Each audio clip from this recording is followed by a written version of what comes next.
S'il n'y avait pas toute cette cellule autour de moi, autour du blessé, il n'y aurait pas de reconstruction, il n'y aurait pas un Vincent nouveau aujourd'hui devant vous, quoi. Hein.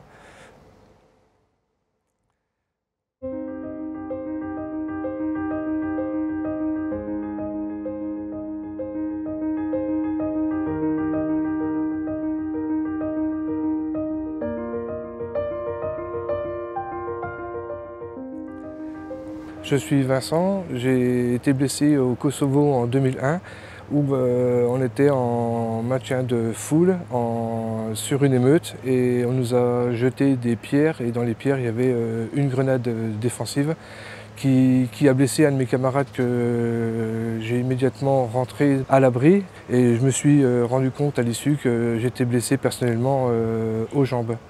Pour moi, c'était juste le travail, voilà, comme se taper sur les doigts avec un marteau. On n'avait pas à se plaindre, on n'avait pas à subir ou à en souffrir.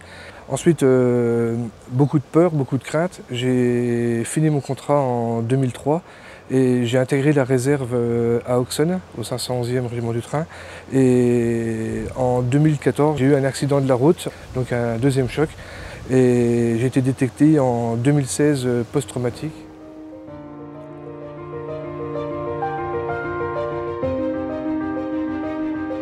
Le suivi, il est très particulier dans le sens où il y a une temporalité qui n'est pas la même que sur des suivis qui vont être plus traditionnels.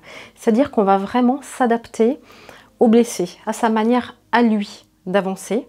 Et vraiment, nous, on doit respecter ce temps-là, qui est le leur, et on avance avec eux, main dans la main, à leur rythme. Ce que je vais faire, je vais essayer de revoir avec le médecin. Si lui, de son côté, il a des nouvelles, je vous promets que je m'en occupe et que je recontacte le médecin qui, lui, aura peut-être quelques éléments.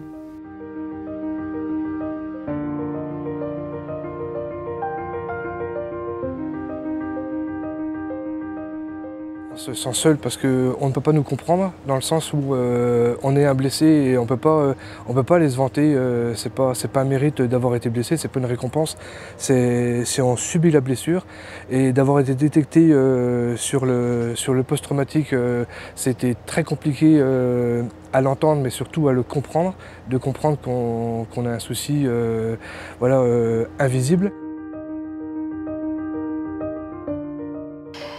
J'ai des blessés qui se renferment énormément sur eux-mêmes, que je ne vois pas pendant 3 mois, que je vais revoir ensuite 3 fois dans la même semaine, parce qu'à ce moment-là, ils seront prêts à avancer dans leur histoire. Et donc là, mon rôle, c'est de les accompagner et d'être présente au moment où eux vont être disponibles et capables d'avancer.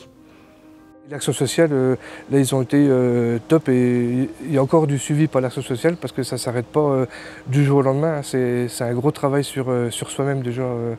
Donc ça se passe vraiment bien, vraiment bien.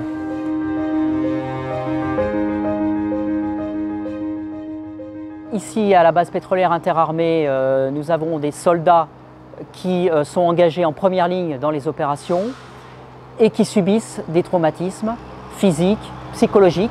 Il faut donc les suivre. Je m'assure qu'autour de l'assistante sociale des armées, le médecin, le commandant second, les services des ressources humaines, les psychologues travaillent ensemble, en complémentarité, pour être au contact des blessés, les suivre et pouvoir leur proposer des solutions de soutien les plus adaptées. Comment ça va? Ça va mieux. L'action sociale a fait son job mieux que j'espérais. Donc une très bonne prise en compte, une très bonne prise en main. Toute cette action qui s'est mise autour de moi pour m'accompagner en tant que blessé. Et aujourd'hui, ce qu'on pourrait souhaiter, c'est de pouvoir évoluer encore plus et puis de pouvoir peut-être m'épanouir davantage. La blessure psychique est une blessure invisible qui provoque énormément de gêne, de tabous. Et la blessure aurait été physique, le blessé aurait eu beaucoup plus de facilité à la traiter, à en parler, à avancer. Il me dit souvent, voilà, le prix du sang, il aurait été plus facile à payer que celui du prix de la blessure invisible. Ce que j'aimerais, c'est une nouvelle OPEX. Voilà, partir en opération extérieure et de me dire ça pourrait être l'aboutissement de la reconstruction. Ça pourrait être vraiment top. Vraiment top. Ouais.